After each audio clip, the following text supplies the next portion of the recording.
Hello, everyone. Good morning, or good afternoon, or good evening for those of you who are in a different time zone than we in the Netherlands. I'm very happy to welcome you to this insight session on the European IT and business process outsourcing market. This webinar is organized by CBI, the Center for the Promotion of Imports from Developing Countries. We are part of the Netherlands Enterprise Agency and funded by the Dutch Ministry of Foreign Affairs. I've moderated a few of these sessions before, but for those of you who do not know me yet, my name is Sanne Bogers, and I'm a Program Manager Market Intelligence at the CBI, responsible for the outsourcing sector. As mentioned before, CBI stands for the Center of the Promotion of Imports from Developing Countries. We support the transition to more sustainable and inclusive sectors through export from developing countries to the European and regional markets. We do that in several ways. We have projects in a number of countries, especially in Africa and Asia, in which we help exporters to become successful on the European market. In that context, I want to give a very special warm welcome to all attendees from Egypt today. As CBI, we have recently started a project in Egypt called IT Outsourcing Egypt. In the chat, I will place a hyperlink after I'm done with talking to the website where you can find more information about this project. We offer, among others, 3 years of company coaching for small and medium-sized enterprises from Egypt. And the deadline for application is the 24th of December, but I suggest you don't wait until the very last moment, but take a look at it immediately after this webinar. Also a very special welcome to those of you from Senegal and from Uganda, in which we have ongoing projects, and a warm welcome to participants from Sri Lanka. I think our partner, International Trade Center, made some good promotion here. Last but not least, I will also like to welcome attendees from business support organizations and trade associations who are often involved in our projects. Well, next to projects, CBI offers market intelligence on the European market. We do this for 14 different sectors, and it ranges from IT and business process outsourcing to fish and seafood and tourism, also apparel, home decoration, home textiles. Our market intelligence is specifically aimed at exporters from developing countries. It is free and contains a lot of tips on how to best enter the European markets. And today we are here to present some of the key insights from our latest studies for the outsourcing sector, especially our market insights study, but also some of our studies on specific services. The presentation is given by Marieke de Haan, one of our market researchers for this sector, and Laszlo Klucs, who is a business consultant in this sector that is involved in our market research. This webinar will take 75 minutes. After my introduction, Marieke and Laszlo will give their presentation, and in between we have a round of questions. If you have any questions during the webinar, you can put them in the question box or the chat box. And at the end of the session, we also have another round of questions and answers, and we will try to answer most of your questions. Some practical aspects before we really start. We are making use of GoToWebinar, this program, and it means we cannot see or hear you. So as mentioned, if you want to contact this, please put your questions or remarks in the chat box.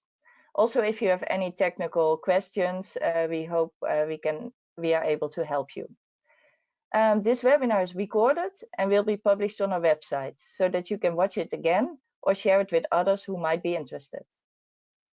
The presentation that will be given by Marieke and Laszlo will also be sent to you a couple of days after the webinar.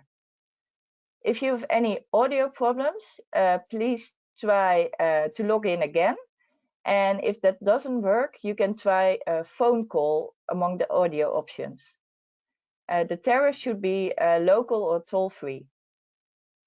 And lastly, we kindly request you to fill the short survey at the end of the webinar so that we can improve our webinars.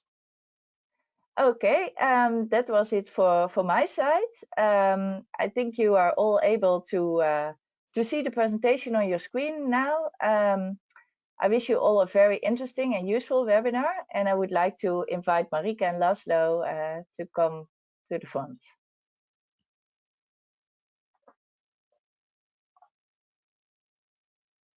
Hello, good morning, everybody, or good evening, like Sanne said. My name is Marieke de Haan. Sanne said I've been a market researcher for CBI for quite some time. That's correct. And I'm the lead market researcher for the outsourcing sector. And I'm doing this with Laszlo. Yeah, my name is Laszlo Klucs, and I guess that some of you might know me because I worked in Egypt and Sri Lanka as well. I am an independent consultant. What I do is I help small and medium-sized technology companies, mostly IT companies from emerging markets, to start or expand their business in the European Union. I worked in many countries all over the world, and I have been working together with CBI in the past 20 years, since 2000.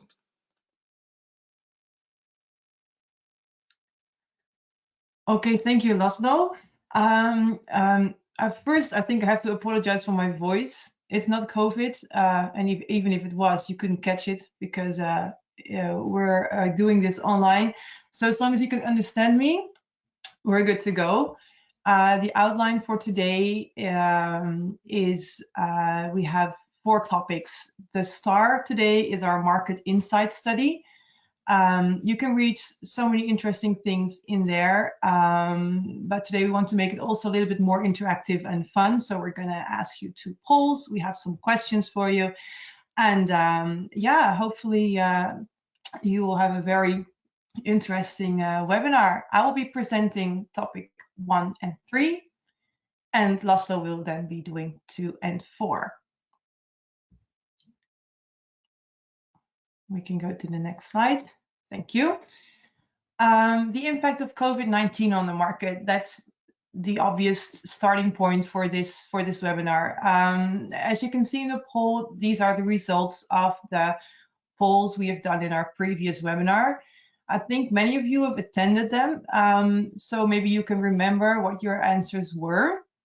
In a minute, I will be asking you to answer this question again, but for now, I want to give away a little bit of a spoiler, because pretty much all the research that we have done from the beginning of COVID points in the direction of a very positive outcome for the outsourcing sector.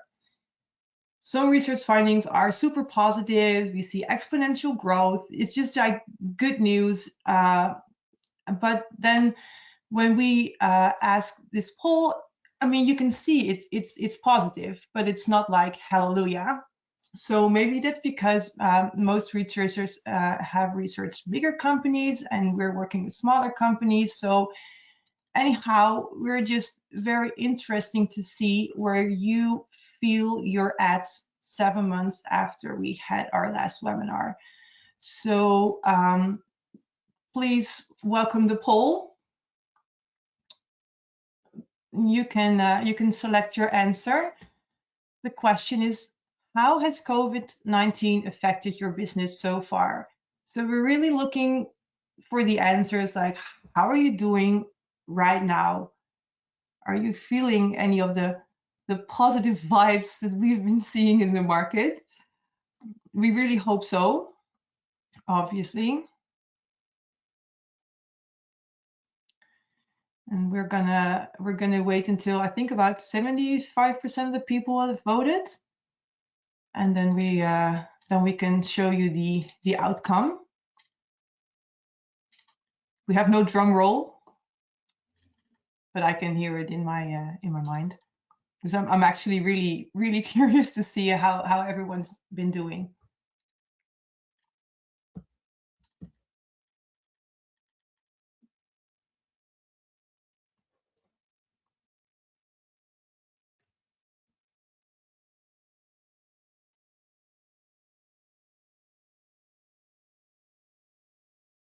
Yeah, I think the results are in. That's interesting. So 37 say it's positive. Is that more than last time? We're going to give you an update on with the figures and everything. Thank you so much for submitting. Then we can go, yeah, to the next one. Cool. So what have we found? What I spoiled to you before, you can divide the impact of COVID into two things. It's either the accelerated demand for IT outsourcing and the lower threshold. Both give a very positive effect to the market. We can go to the first one, the next slide, the accelerated demand for IT outsourcing. Because what COVID-related things made the market grow so fast? Obviously, I mean, there's a lot of growth. You can see here the European annual commercial ITO contract values in billion euros. It's going up. 2021 is obviously not in there yet, but it's also expected to be in line with the other years. So let us see in the next slide what made the market grow. It's quite small. I hope everybody can read it. You also get the presentation in your email for further reference, but it basically boils down to increased digitization and automation. In the beginning of the pandemic, there were 5 years worth of progress made in just 8 weeks. And you can think, I mean, you have been offering your products or services for quite some time. And it's not like all of these solutions were like super new. They were all available, but there were just many companies that didn't want to adopt yet. They said they weren't ready, they didn't have enough time. But then COVID came and COVID made us do it.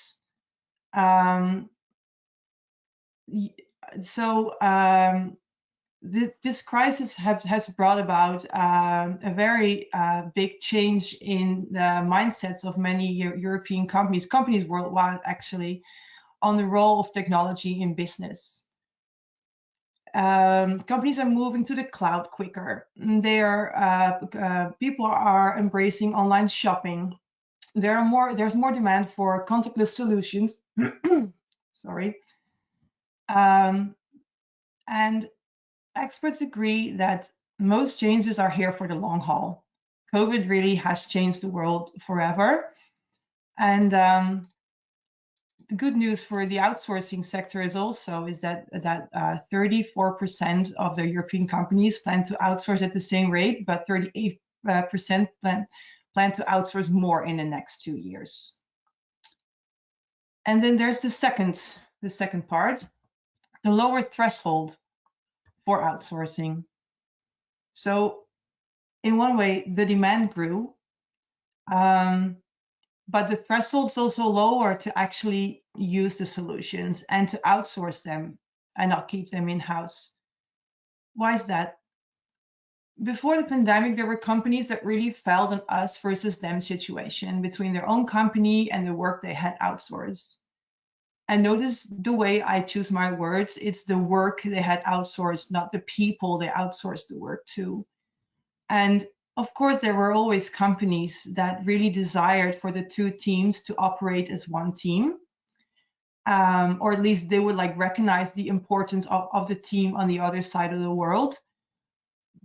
But then this happened, remote working, and it almost dissolved the us versus them situation. Because if your colleague is on screen 2 towns away, he or she might as well be 2 continents away.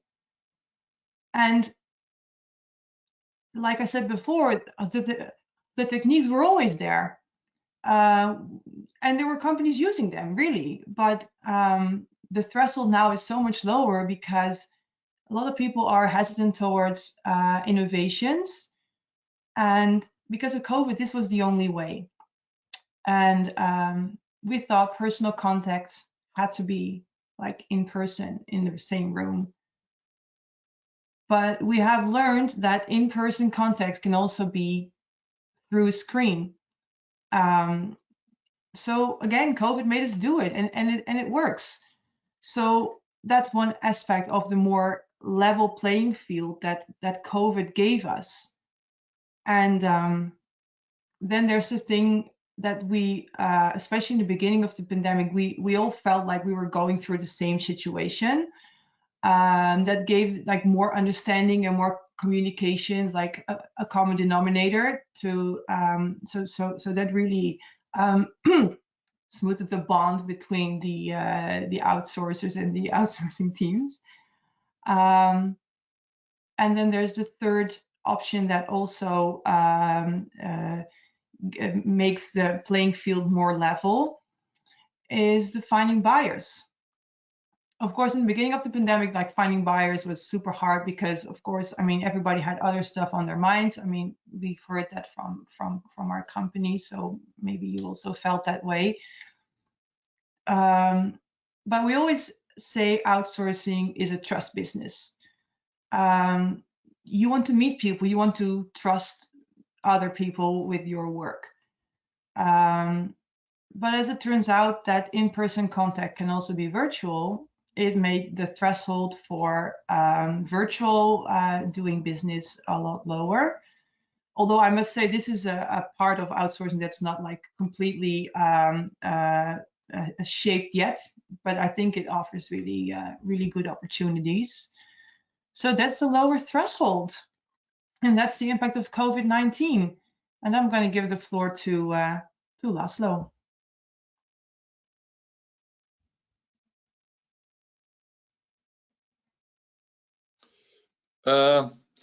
So I would like to tell a few things about why European companies choose to outsource. There are many reasons for that, but I would like to kind of highlight 4 of them.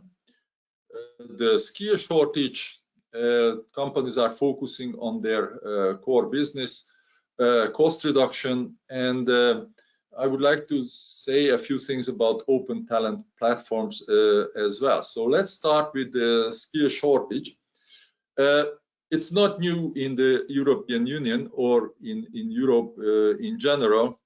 It has been going on, and the number of people missing, the number of IT professionals missing from the market is published by the European Union, and the overall number has been changing over the years.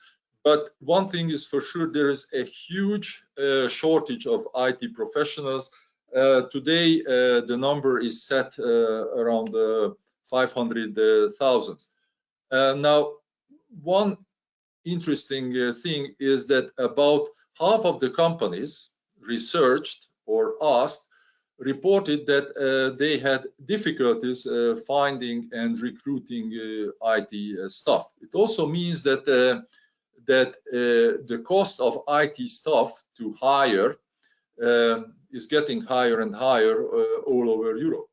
Now, a couple of years ago, it was mainly affected by Western Europe. I mean the skill shortage, but nowadays everywhere in Europe we can find this. Eastern Europe, Central Europe, Southern Europe, European countries, they are all suffering from a very serious skill shortage. Companies have difficulties to find people. Now, one thing about COVID, Marieke has mentioned a lot of things, but that is looking at the buyers, your potential clients. But in my practice, if we look at the service providers, there is one thing COVID caused, and that is a more difficult marketing. You can't meet with people. There are no face-to-face events where you can meet with your potential clients. If you made your initial contact, it's very difficult or even impossible to travel. And you need to know that many European buyers, they really prefer a face-to-face meeting. At least they used to. So a couple of years ago, before COVID started, the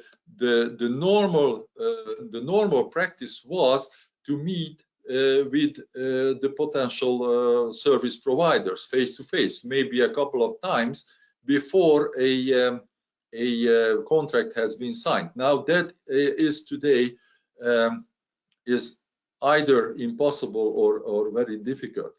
So that makes to market your services quite difficult and challenging. But you need to find the right channels to kind of meet with your potential clients. But the skill shortage offers great opportunities for those companies in those countries where you have access to highly trained professionals, IT professionals. So if you don't have a problem finding people, that is definitely an advantage, because then your offer most probably will resonate in Europe, because you can start your projects fast, you can scaling up and scaling down very fast, and your clients don't have to wait. Now, how to find out which companies are looking for what kind of people. Now, one thing to do that is to look at employment agencies in your target market, and to see which companies are looking for what type of people. So let's imagine the following: if you are a professional software tester and your target market is in the Netherlands, you can have a look at employment agencies in the Netherlands and very easily find out which companies are looking for software testers, professional software testers. Now, as soon as you find it out, of course, if you have testers and you can scale up, you have access to those type of people, then you can contact those companies, offering them your software testing services. Again, this is just an example, but that's how that is one way how you can do that. Now, the second thing that is happening in Europe, and again, that is not new, companies and organizations are focusing more and more on your core business, and the rest has been outsourced. Now, it doesn't mean that it has been outsourced offshore or nearshore. It means that they are trusting external third parties to run some functions in the company. You can think about IT. We are talking about IT, but it's not only happening there. We can talk about finance. We can talk about HR and many other areas companies are dealing with. One thing that is a characteristic in Europe of small and medium-sized companies, because of the skill shortage, they don't have access to people with the necessary skills, and very often they also don't have the budget to pay them. So they don't have the budget to hire those people. European companies are looking at flexibility, scalability, and more efficiency in their operations. So that is again a driving force of focusing on core functions. But you need to know that many European end user companies, first of all, they look for domestic IT outsourcing options. So just imagine the following: if we have an industrial production company that is looking for a robotic solution. Now, this company, most probably they are not going to look for on the first place an offshore option. Why? Because they most probably they don't have the right people to manage a relationship like that. So they are going to look for an IT service provider locally, domestically, that is specialized on robotics. Now, this IT service provider might look for partners offshore. And I think that is your opportunity, that you should look for IT service providers in the country that you target, and not necessarily the end user companies of software, because they might not capable of outsourcing offshore their IT operation or software development or automation and so forth. Now, the third thing that again is not new is cost reduction. It is not new, and still it's one of the most important reasons for outsourcing, if not the most important reason, because during COVID, the budgets for IT has been getting smaller and smaller. You also need to know that costs and prices are not the only reason for outsourcing. What I always say that if you are only competing on price, at the end of the day, most probably you are going to lose, because someone from somewhere around the globe will do it cheaper. So European buyers are also looking for flexibility, scalability, skills, and quality and project management capabilities. So if you want to, if you really want to offer companies something that they really like, then you should try to offer a complete package. And of course, it also includes a competitive price. But again, not only the price, but other features in your offer are very important.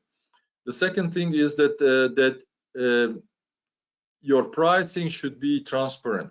You should not include any hidden costs, because that is not the good way of building trust. Now, you can imagine when you can't meet with your potential clients, and before, let's say 3, 4, 5 years or 10 years ago, your clients really used to meet with the potential service providers. You can imagine that trust building is very important. Now, including in your pricing all kinds of hidden costs is not the way of building trust. There is another thing that is very important, and that is having a pricing strategy. This is a big word, but you will realize that as soon as you start to talk and negotiate with your potential buyers, they will immediately ask a number of questions about your pricing model, about your price ranges, how much a senior software developer in a certain technology costs, for instance. What is your average price range? And you can say that, well, it depends on a lot of different things, but they definitely would like to know what, in a broad term, what are the prices you are talking about.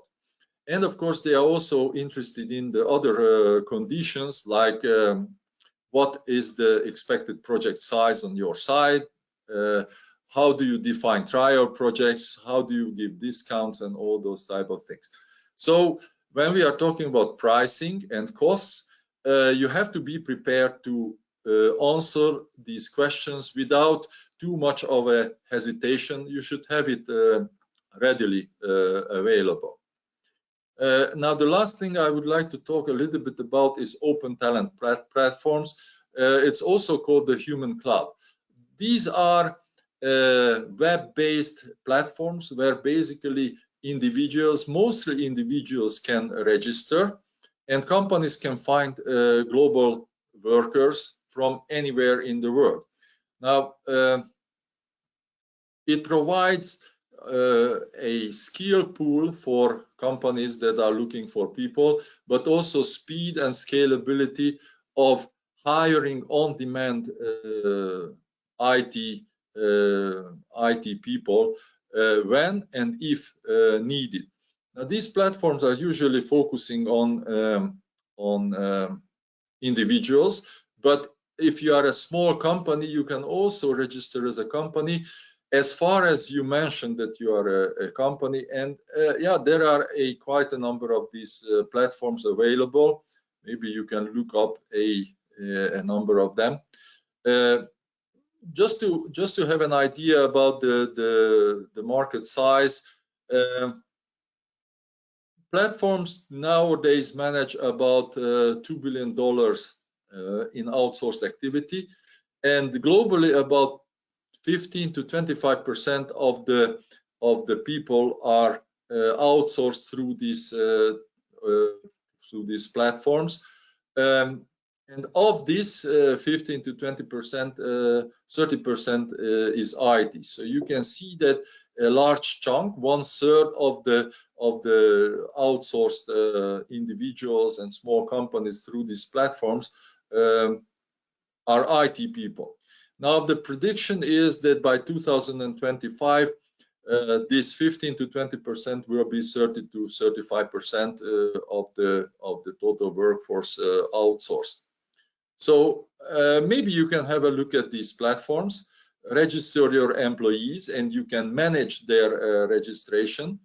That is one thing that you might, if you are a small company, you can find projects that might be good for building trust and have some references.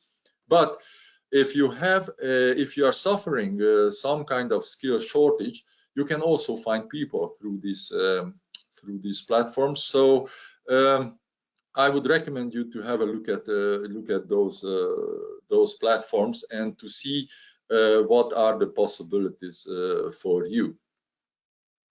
And now we are going to have a question session. Yes, thank you very much, Laszlo. Thank you very much, and also Marieke for the first part. Yes, we have a very short question session now for the questions that have come in thus far. And I see a couple of questions have come in yet, but please, if you have any other questions, put them in the chat box. So one of the questions that came in is, it came already in the beginning of the webinar, what are the outsourcing opportunities available for software testing, test automation, and performance testing? And I guess that is the topic that we will talk about in the second part of this webinar.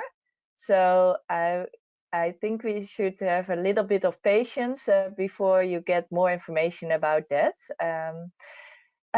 Then another question that comes in right now is actually, how can you differentiate yourself from competitors? Laszlo, can you maybe say something about that? Yeah, I can, but we are going to cover that. Also, okay. Yeah, this subject will be covered. It's a very interesting and a very important. So it's a very good question, and we are going to talk about that a little bit later. Okay, so also in the second part.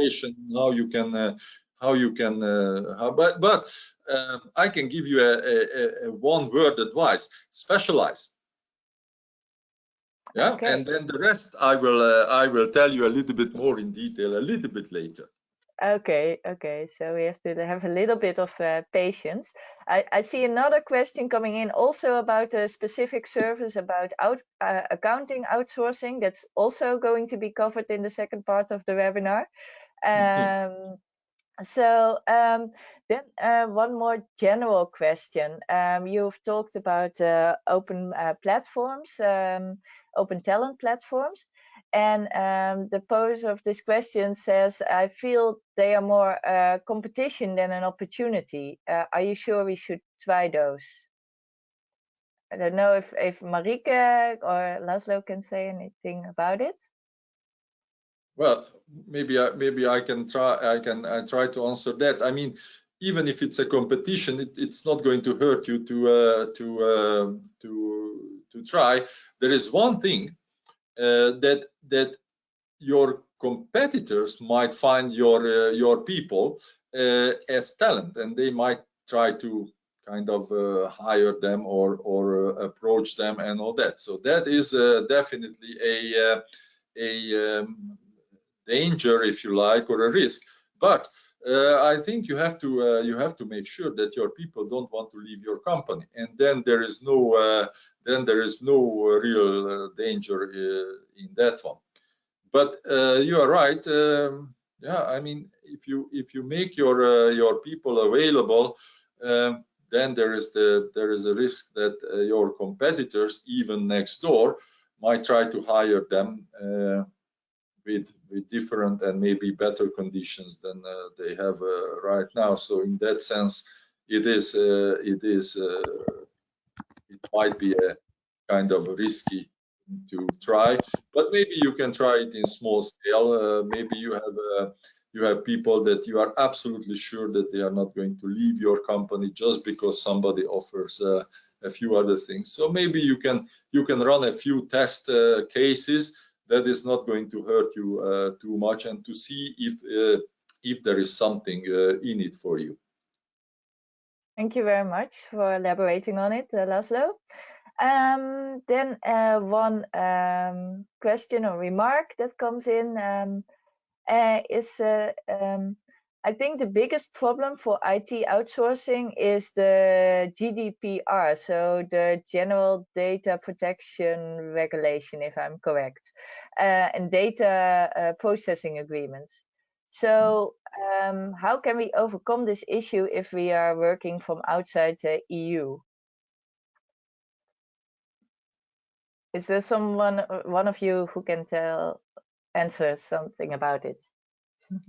Well, I can give you a few insights on that. I mean, the general idea is that you have to meet the conditions of GDPR. There is no way out because that is the way to do that. Yeah, I think there is no way out. You just have to meet the conditions in the GDPR. I think there is no way around, as you are if you become a data holder or you are managing the data, it is mandatory, and there is very little space to move around. Yeah, maybe it is good to mention that at CBI we have a study on buyer requirements, which includes also the GDPR, which is a legal requirement, and you can find the study on our website. So for those of you who are not yet familiar with GDPR, please read our study buyer requirements on our website to get more information about it. Okay. Well, thank you very much for this short round of questions. We will keep the questions that we have not answered yet for the second Q&A. And now I would like to give the floor to Marieke again for another part of the presentation. Thank you, Sanne. Yeah, we're on to number 3 out of 5. The products and services that we researched this year. I'm very happy to see everybody being so active in the chat. I will personally see to it that every question gets answered, even if it might be like via email or something, because they're very important questions, and we have some good answers for you as well. I see we have people from contact centers in here, finance and accounting, and software testing. So I'm just gonna tell you the 6 product fact sheets that we wrote this year. You can read them: software development services, virtual and augmented reality, cybersecurity, retail tech, finance and accounting services, and software testing services. So each year we pick a certain amount of products and services that we want to research. Of course, we base our research on research, but today we also want to ask your opinion directly. We have people from all different sectors here in the webinar, so I'm not going to go into everything in detail because at least you will be bored at some point of the conversation. Therefore, I'll mention the highlights briefly. And I would like you to listen, and even if it's not about your sector, maybe you can think about, hey, I would like to know this for my sector, and then just put it in the chat. And even if we can't answer it at the end of the webinar, I will make sure that you get your questions answered either way. So please listen and let us know in the chat if you would like to know something like that for your sector as well. The first one is software development services. I am pretty sure that most people in here offer some sort of software development. It has the most overlap with the rest of the presentation. So I'm just going to mention that this European software market is expected to grow from about 126 billion in this year to about 253 in 26. Which is a huge growth. Cybersecurity is a top priority for most buyers. Everybody, understands the risks of cybersecurity threats. So, and there's also, there's this figure that we put in our fact sheet about the market revenue of software as a service versus other software. So then it's also interesting for you to see okay, I'm a software developer, but maybe you could make more profit, specializing like Laszlo suggested, to become a SaaS developer.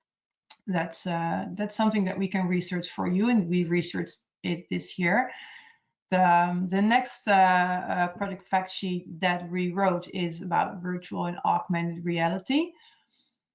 Well, I can just say nothing, and you can see how big this market grew. It's incredible.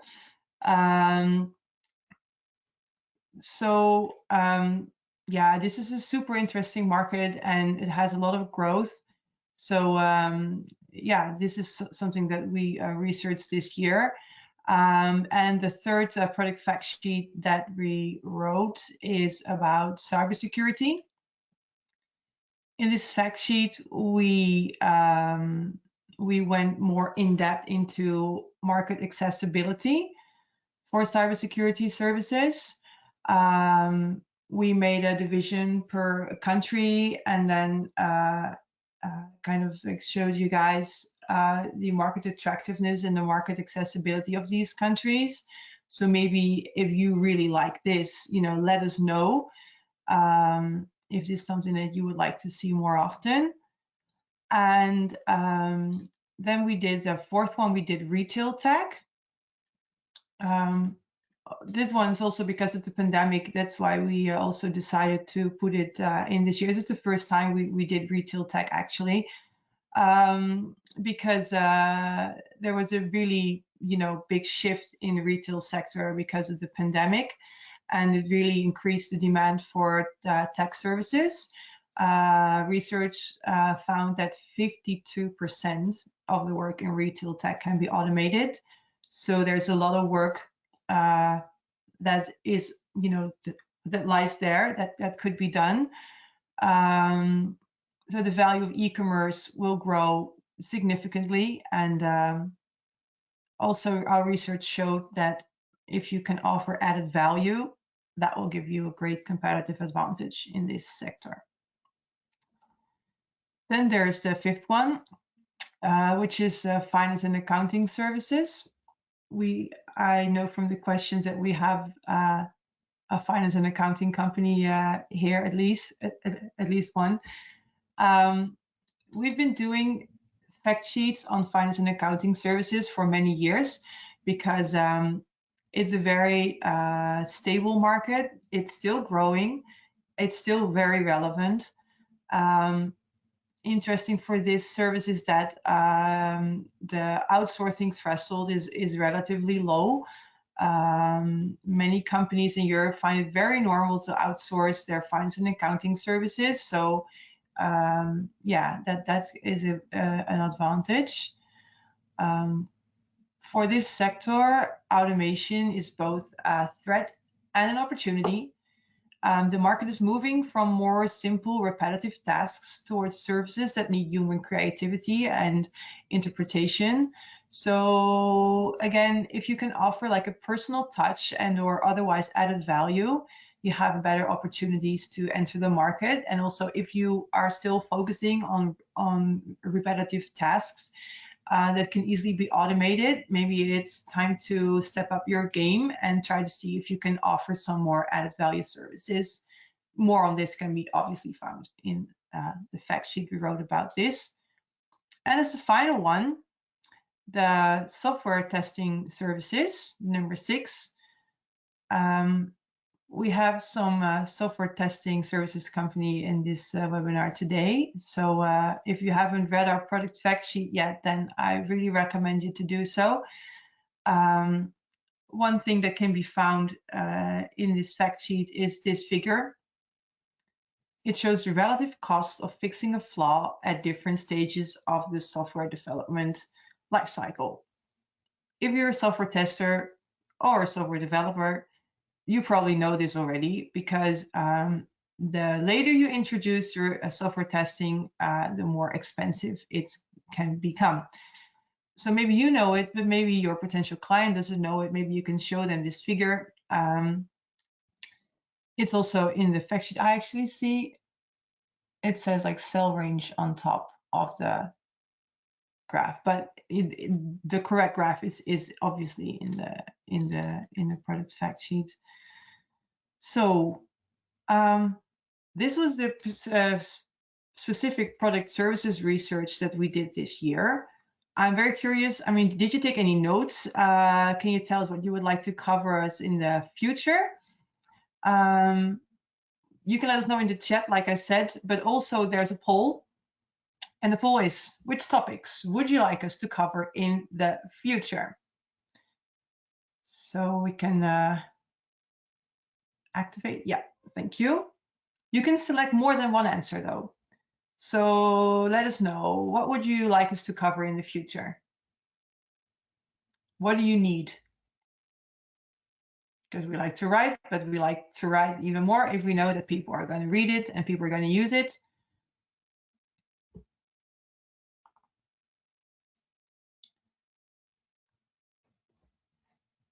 Marieke, if I may make an addition, I think this question relates also to what kind of topics you want to have in the next webinars that we organize.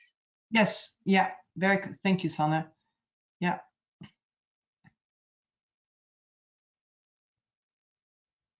Because the poll only had five options to select to answer, so we had to make it a little bit smaller. But yeah, you can always also say things in the chat.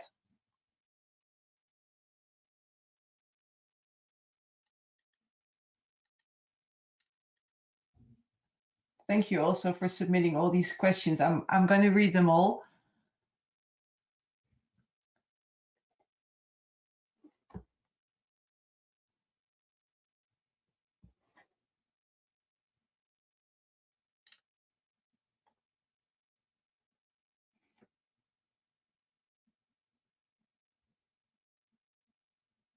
I'm going to close the poll in 5 seconds.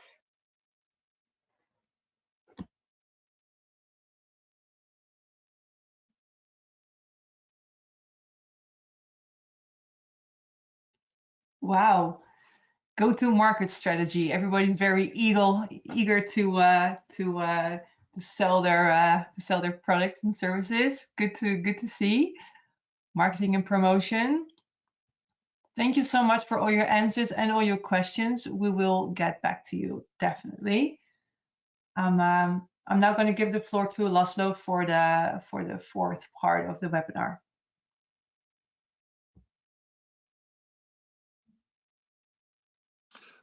Thank you, Marieke. A very interesting poll result. For me, it's very interesting to see that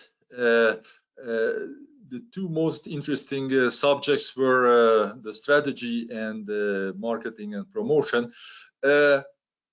Maybe a little bit of disappointment on my side on export readiness.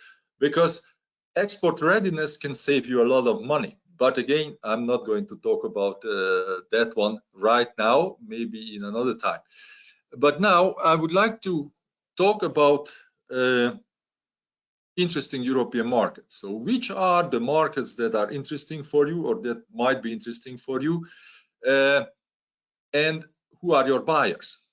So let's start that. So where is your market? So if we look at the European market, we can see that the traditional buyer market is Western and Northern Europe. That's where most probably your buyers are.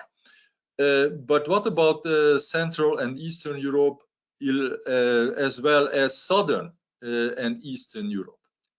Now, Central Europe and Southern Europe used to be your competitors. So a couple of years ago, those countries and companies from those countries were your most competitors. Today, the picture changed a little bit. And there are a number of reasons for that. One reason is that the prices are going up in those countries, as well as they are also suffering from a skill shortage.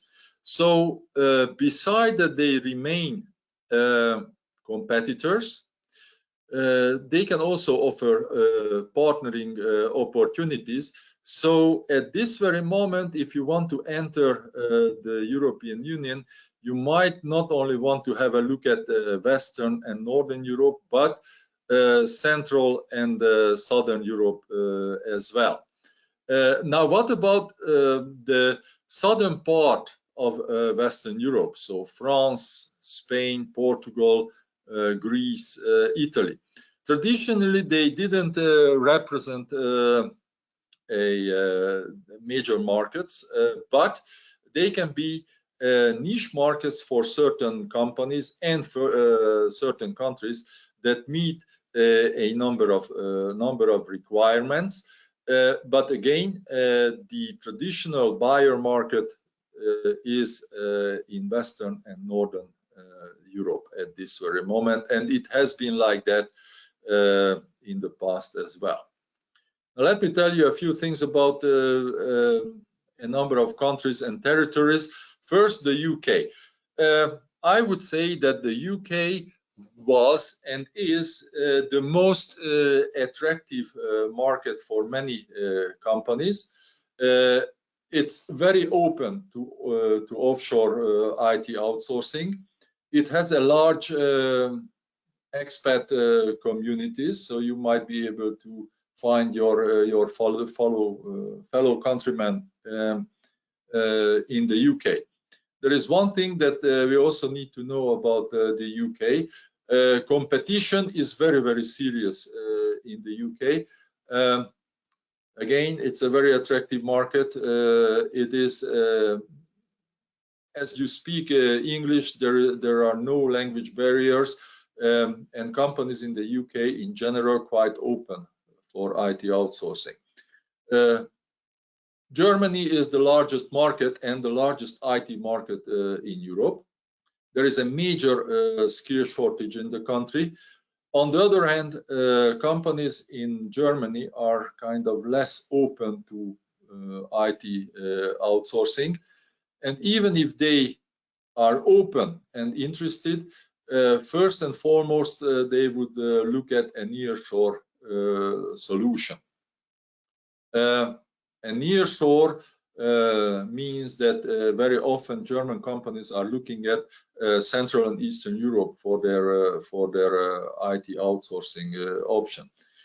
Further, there is a language barrier. So, as a German friend of mine, who is running an IT business, told me, the best option to put a German face between your German clients and yourself. So it means that your best possible way of getting into the German market is to have a local representative or some kind of a partner in Germany. in order to find new clients and organize your business over there. On the other hand, Germany also has a large migrant community in the country. Now, the Nordics, the Northern European countries are quite open to offshore outsourcing. They speak English very well, and they have a major skill shortage. They are relatively small markets, but because of these features, they are quite interesting. Now, France is a large economy and a large IT sector, but I can tell you that France is only interesting or mostly interesting to Francophone providers, those providers that can really speak French at a very high level, and they have people who can speak French at a very high level. So there is a quite serious language barrier if you want to enter France. They are also less open to offshore IT outsourcing. Now, the last and not least, the Netherlands.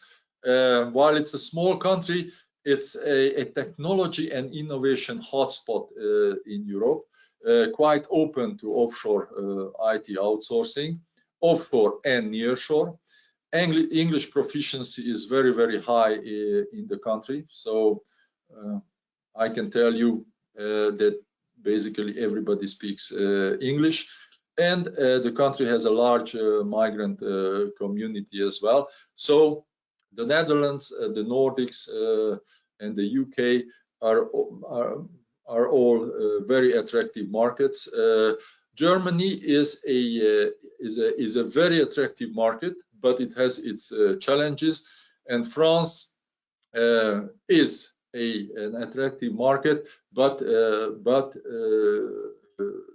you need to speak French, and you have to be ready for the language barrier and the fact that the French companies are less open to IT outsourcing. Now, who are your buyers? And there was a question here about how to differentiate. So I will try to answer that question here.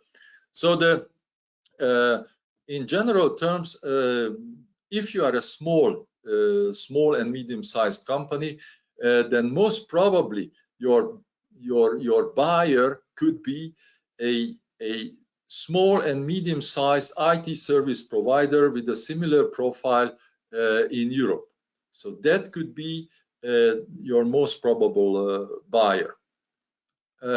In my practice, very often, companies that want to enter the European market, they hesitate between products, their own products or services. Now, what we found in the past, that there are a number of conditions those products have to, if you want to sell products, those products have to meet in order to be able to place those products on the market. And one condition is that it should compete with its leaders in its category. Now, an example: if you are developing a ERP software for large multinational enterprises, your reference point is SAP. I mean, everybody knows SAP. So that's what I mean, that the product has to compete with its leaders in its category. You need to have international references since nobody wants to be your first buyer. And preferably, your software product should target a niche market, or it should be unique or innovative or disruptive in its category. Now, so if you are thinking about a product, please have a look at these conditions, because those are the ones that might put you in the right place to sell your product. Now, how to differentiate yourself? And I told you the one word answer to that is specialize. And you need to know that technology alone, or if you are focusing on a commodity market segment, that doesn't make you a specialist. So in this term. So let me give you an example. If you are a general mobile app developer, that doesn't make you a specialist, because mobile app development is a absolutely commodity market. There are a huge number of buyers and there are a huge number of providers as well. Now, what makes you a specialist? And that is how you can differentiate yourself. So you need to have the technology, plus you need to focus on a horizontal, a vertical, or a niche market, and you need to have innovation. That makes you a specialist. So you have to ask yourself, do you meet all those requirements? Because if not, then most probably you are not a specialist. You are a generalist. Now, if you are a specialist, that holds quite a number of advantages of being a specialist. Prices are usually higher. Your buyers are less price sensitive. It makes your marketing much easier. It makes it much easier to find your potential buyers. You will have less competition, and it's less likely that your buyers are going to find a substitution instead of you providing that service or a type of product. So my answer to that question of how to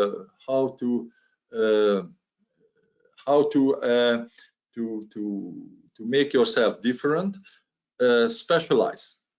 And specialization in our terms, in our business, means what I just mentioned. And I think now we are going to have the second question and answer module. Yes, thank you very much again, Laszlo and Marieke. It's indeed time for a second round of questions and answers. We have still a number of questions that came in already during the webinar, but please, if you have any more questions, post them in the chat. So one of the questions that just came in is, this is a company from Vietnam, and they did some market research, and they found out that they should have a partner in the European Union to build trust. And can you tell us a little bit more about finding a partner? What kind of partners companies should look for? Laszlo? Well, maybe I can give you some ideas about what kind. First of all, you have to look at your own profile. So you need to know what you do best, and the second thing is you have to define very clearly what you want to sell. Now, based on that, this is a question that there is no real short answer. And in the previous poll, we asked about these subjects. Now, this is typically a question of a strategy, because in order to answer that question precisely as possible, before that you need to answer quite a number of questions. What is your target market? What is the profile of your potential clients? What is the size of the target market? What do you really want to sell? What are you best at? Now, when you answer those questions, then we can answer those questions.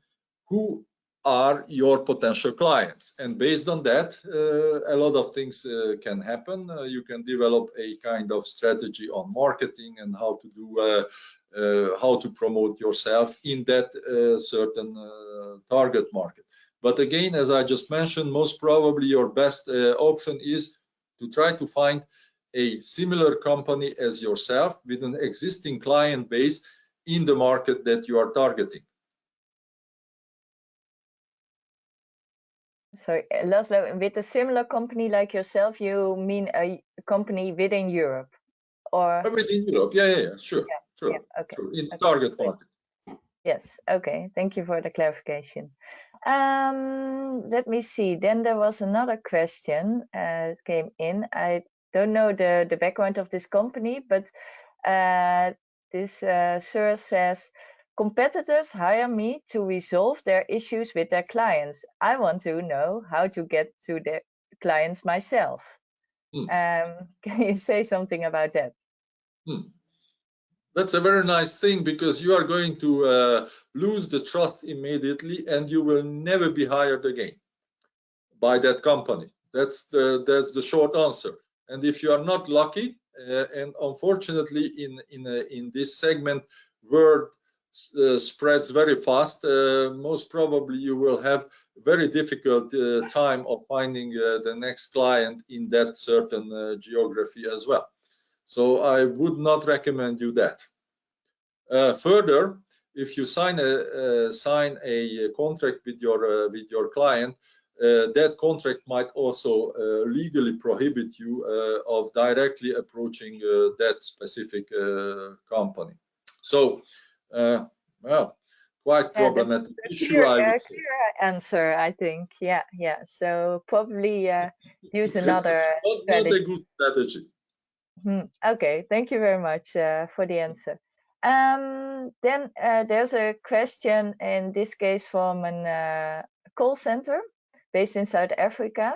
And this person is asking, how do we showcase our value proposition? But maybe you can answer that question also more in general, how to showcase your value proposition.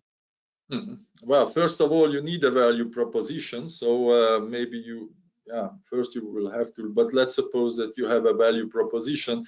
Well, how you showcase it in this COVID time, it's quite difficult, because you are not going to be able to meet with your potential clients. So you will have to find the other channels. Here I think the key word is that you have to be very systematic and consistent. So if you want to showcase your value proposition to a European client, you will have to try to find potential clients on a regular basis. So it's not a campaign. I know that in the past very often companies did it on a campaign basis, that once in a while they looked at it. But I think in this case, the best option is if you try to push through your value proposition to properly selected companies in Europe on a systematic and consistent basis. So basically, it should be part of your everyday task. Thank you very much. This also might sound a little bit general, but I don't know your background. I don't know anything about your company, so it would be very difficult to really give you a very specific and pinpoint answer to that. I think it relates also to a question of someone else that came in, and this person is asking, what's the better way to communicate with European clients when we cannot meet them face to face? That's a very good question, and I think we don't really have a very clear answer to that, because that question relates to the issue of how to find and how to approach your clients. So your best option is to use all means of digital channels, and you might even think about starting up a YouTube channel where you can push through your message and put up very interesting content, which you might not have done in the past. So you might try to attract the people and companies to your digital channels as well. a lot of work and a lot of mind shifting, I would say, of how to do all that we used to do face to face, how to do that online. Yeah, maybe Marieke wants to add something. Yeah, because we've also wrote at least a news item about how to meet buyers online. It also includes online seminars and other events where you can meet people. And I would also like to refer to the finding buyers and the doing business studies that we wrote, because they're also full of examples, and you can like pick the ones that speak to you most. So I would recommend you to also take a look at that, please. Okay, thank you very much. Well, I think we have to, looking at the time, we have to round off this session. I would like to thank you very much once again, Laszlo and Marieke, for the presentations and also answering the questions. Would like to thank also the public for posing the questions and yeah. Communicating with us so actively. First, before we really close, I would like to share some more information about the market intelligence that we make. As I mentioned in the beginning of the webinar, we offer free market intelligence for different sectors, including the IT and BP outsourcing sector. And it's specifically aimed at exports from developing countries. And on the slide, you now see a screenshot of it. So you see that we have sector studies that include what is the demand for ITO services, but also for business process outsourcing. We have split that for this sector. What are the trends in the sector? What are the buyer requirements? That's the study I referred to before. But also we have tip studies like Marieke just mentioned, how to find buyers, how to do business, also how to organize your export more practically. We also have a new study which is how to go digital in the sector. That seems a bit well, at least interesting maybe for the outsourcing sector, because of course you all work digital, but we have found a different angle to look at it. So please also have a view there. Yeah, next to these studies, we also have specific studies on services. There were the 6 that fact sheets that were presented by Marieke during this webinar about, for example, retail tech, about finance and accounting, about software testing. But we also have, for example, about big data and virtual and augmented reality, call centers. So I think for many of you, there's information available. And we will also have a good look at all the suggestions you made today in the chat, and to see where there are still gaps in in the information that we offer, and that we can see if we can fill those gaps by delivering new research next year. So please, you can also stay informed about our research, stay updated by subscribing to our newsletter. Then it's a monthly newsletter giving you an update of all our new research.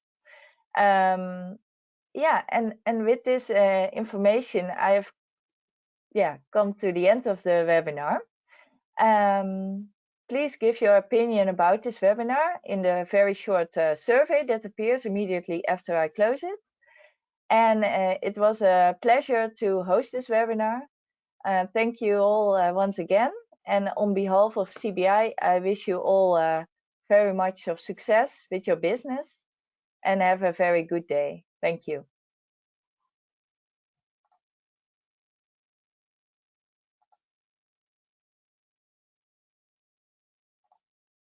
And I'm going to end the webinar.